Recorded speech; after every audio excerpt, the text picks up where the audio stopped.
Alam niyo ba ang mga benefits pag dito nakapag-aral ang anak niyo sa Australia?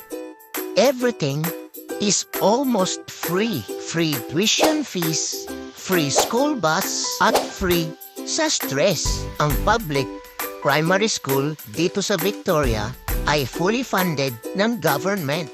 Kaya, no compulsory tuition fees. Instead, as immigrants, kami pa nga yung binigyan ng 50 Australian dollars mula sa school. Wow! Free din yung school bus kasi may binibigay silang free travel pass kung gusto mo mag-avail.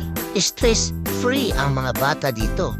No assignments, no long quiz, at no exams. Alam nyo ba na hindi batayan dito kung gaano ka katalino, kundi ay sa kagandahang asal at pakikitungo sa kapwa mo. Aww.